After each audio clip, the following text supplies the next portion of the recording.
Sampah plastik rumah tangga dan sisa pedagang berjejer di tengah jalan sepanjang 1 kilometer.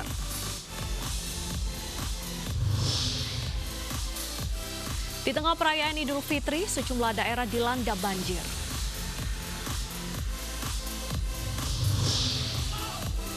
Sejumlah tradisi unik mewarnai perayaan Hari Raya Idul Fitri.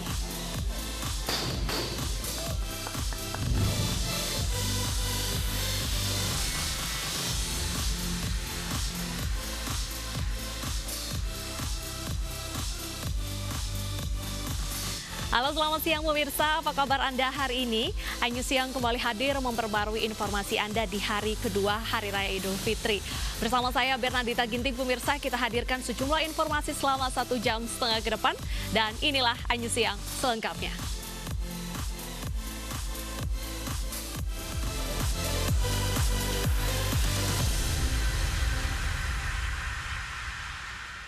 Kita awali informasi siang hari ini pemirsa dari aparat gabungan yang membubarkan warga yang menggelar hiburan musik dangdut di hari terakhir penerapan pembatasan sosial berskala besar di Palangkaraya, Kalimantan Tengah pada malam tadi.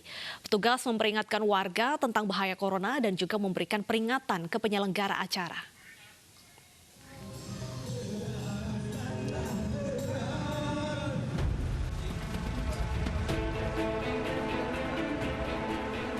Di hari terakhir penerapan PSBB di Palangkaraya, Kalimantan Tengah, petugas dari Kepolisian, TNI, Satpol PP, dan Dinas Kesehatan membubarkan kerumunan warga yang menggelar hiburan musik dangdut. Warga diminta untuk pulang ke rumah masing-masing karena kegiatan berkerumun yang dilakukan dapat menimbulkan penyebaran virus corona. Petugas juga memberikan teguran keras dan pengertian kepada pemilik rumah jika mengumpulkan massa saat pandemi corona dilarang keras, apalagi kota Palangkaraya masuk pada zona merah. Mereka ini ya sedikit menghiburan lah di sekitar ini. Karena situasi seperti ini, karena PSBB masih berlaku, maka kita datang ke sini untuk memberhentikan kegiatan tersebut supaya masyarakat itu jangan kumpul-kumpul yang bisa menimbulkan penyebaran virus kan seperti itu. Habis Ramadan ini kan menyambut hari raya lah. Silaturahim sama kawan-kawan. Oh gitu. Bapak sudah tahu nggak kalau mengumpulkan massa itu tidak boleh, Pak? Ya, ada juga yang bilang ini kan sudah habis masanya. Itu kan bilang buat mereka yang di LP kemarin tadi pagi ada juga hiburan. Selain membubarkan kegiatan hiburan musik, petugas gabungan juga meminta kepada para pemilik warung di daerah setempat untuk menutup usaha dagangannya karena masih buka di luar jam batas waktu yang telah ditentukan. Dari Palangkaraya, Kalimantan Tengah, Ade Sata, iNews melaporkan. Pemirsa, ruas jalan di Ciledug, Kota Tangerang, Banten ini dipenuhi tumpukan sampah yang berjejer di tengah jalan sepanjang 1 km. Kondisi tersebut sangat mengganggu masyarakat dan juga pengguna jalan di lokasi karena aroma bau busuk yang menyengat ini berdampak juga bagi kesehatan mereka.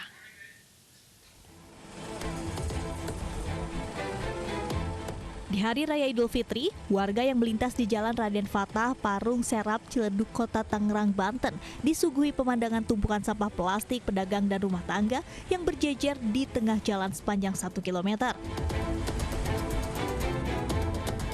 Pemicu tumpukan sampah karena minimnya petugas kebersihan dari Kota Tangerang yang bertugas mengangkut sampah-sampah tersebut.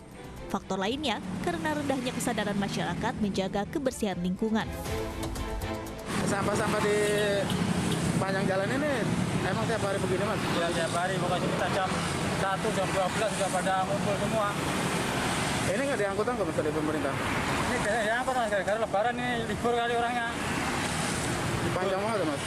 Ini sampah apa, Mas? Sampah orang dagang kali, Mas, rumah tangga campur. Sampah yang sudah mengeluarkan aroma busuk ini akhirnya mulai dibersihkan petugas, hingga pemandangan kumuh dan kota di jalan Kota Ciledug sudah tidak terlihat lagi. Warga berharap agar pemerintah Kota Tangerang melalui Dinas Kesehatan untuk menambah petugas kebersihan yang berjaga agar sampah-sampah tidak lagi menumpuk yang bisa merusak keindahan kota.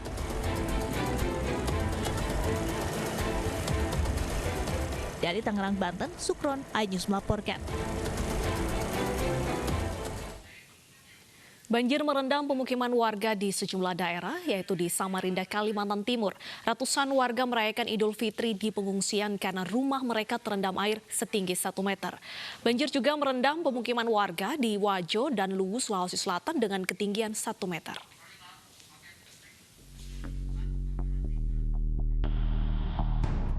Senin pagi ribuan rumah di Samarinda, Kalimantan Timur masih digenangi banjir dengan ketinggian air bervariasi 30 cm hingga 100 meter. Tidak sedikit kendaraan roda 2 yang nekat menerobos banjir harus mendorong kendaraan lantaran mogok. Warga hanya bisa mengandalkan perahu untuk mengevakuasi barang-barang berharga karena saat banjir dari luapan sungai Karangmomus datang, warga sebagian besar tak sempat menyelamatkan harta benda. Setengah meter. Setengah meter, Pak ya. Belum ada. Jadi, akhirnya Bantuan aja belum ada. belum ada, Pak ya. Jadi gimana? Sementara itu banjir 1 meter juga merendam permukiman warga di 4 kelurahan di Kecamatan Tempe, Kabupaten Wajo, Sulawesi Selatan. Banjir akibat kiriman Kabupaten Sidrap dan Sopeng membuat debit air Danau Tempe meluap hingga membuat aktivitas warga terganggu. Warga terpaksa menggunakan perahu untuk aktivitas sehari-hari. Di Kabupaten Luwu, Sulawesi Selatan, ratusan rumah di 2 desa di Kecamatan Lamasi Timur, Kabupaten Luwu, Sulawesi Selatan terendam banjir dengan ketinggian mencapai 1 meter. Banjir terjadi akibat tanggul Sungai Lamasi jebol sepanjang 200 meter sehingga air meluap ke permukiman padat penduduk. Banjir juga memutus akses jalan antar desa sehingga menyebabkan ratusan kepala keluarga terisolir. Banjir terparah terjadi di Desa Pompengan Tengah karena ada 80 rumah warga yang rusak akibat derasnya arus air banjir. Pokoknya tidak ada di semua, Pak. Bumi hanyut. Tapi barang-barang harta benda Pak ada? Tidak ada yang kita selamatkan? Ada. Cuma satu, hanya mesin cuci. Warga berharap pemerintah setempat segera menyalurkan bantuan dan membuat tenda pengungsian serta dapur umum karena sebagian besar bahan makanan warga sudah tercemar lumpur. Tim Liputan iNews melaporkan. Dan untuk mengetahui informasi selengkapnya, kita langsung berbincang dengan Kepala BPBD Luwu Utara, Bapak Muslim Mutar. Selamat siang, Bapak Muslim. Selamat siang, Mbak. Baik, Pak Muslim, untuk kondisi terkini saat ini, apakah banjir sudah mulai surut?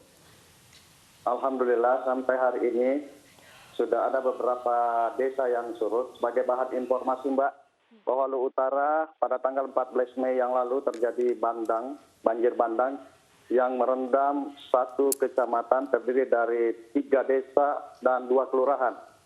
Kemudian berlanjut hujannya sampai beberapa hari kemudian dan sampai hari ini ada 6 kecamatan yang terendam banjir dan 23 desa dan 2 kelurahan, Mbak.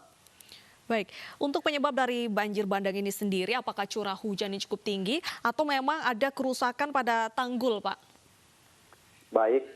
Untuk banjir bandang itu disebabkan oleh karena curah hujan yang cukup tinggi di daerah hulu sana dan menurut hasil pemantauan kami ada memang 11 titik terjadi longsor di daerah pegunungan sana yang mengakibatkan curah hujan tinggi kemudian terjadi banjir bandang yang merendam 1 kecamatan di 3 desa dan 2 kelurahan di Kecamatan Masamba, Mbak. Baik, penanganannya untuk saat ini ada berapa jumlah lokasi pengungsian yang disediakan untuk warga? Baik, untuk pengungsian kami tidak menyiapkan pengungsian oleh karena rata-rata penduduk yang berada di sekitar banjir bandang itu punya keluarga dekat dengan desa tetangga atau kelurahan tetangga yang tidak terdampak dari banjir bandang ini. Jumlah kakak yang terdampak itu kurang lebih 81 kakak, ya, yang terdiri dari 3 desa itu ada Desa Lero, Desa Kamiri, Desa Balebo, Kelurahan Bone dan Kelurahan Bone Tua, Mbak.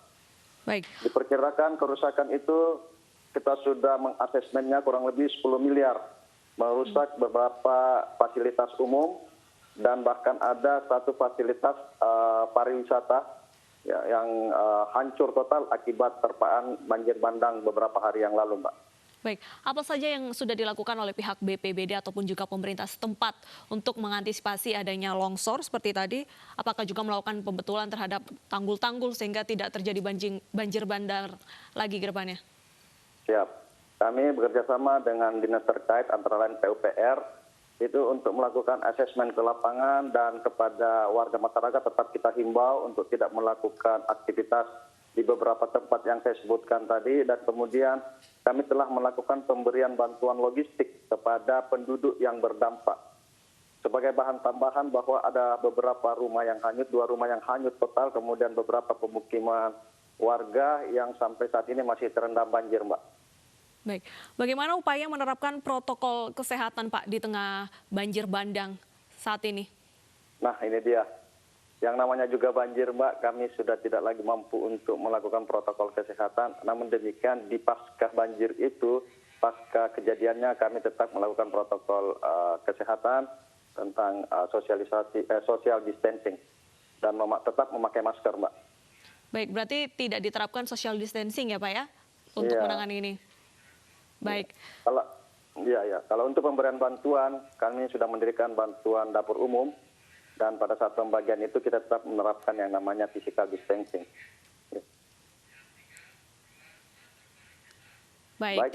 Terima kasih atas informasinya. Bapak Muslim, terima kasih atas waktunya bergabung bersama kami di iNews Siang.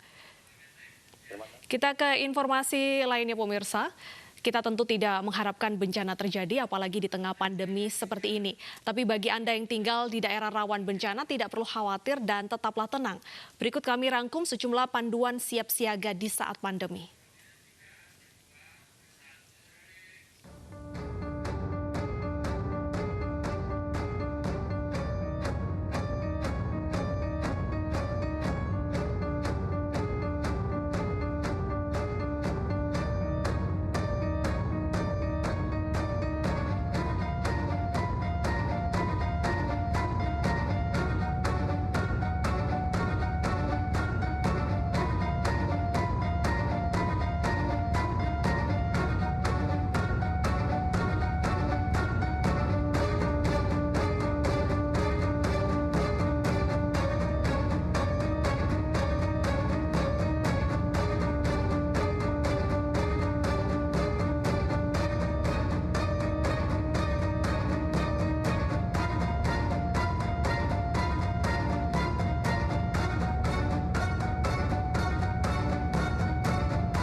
Pemirsa, Provinsi Jawa Timur menjadi daerah dengan jumlah pasien corona tertinggi kedua secara nasional setelah DKI Jakarta. Informasi selengkapnya usai jeda, tetaplah bersama kami.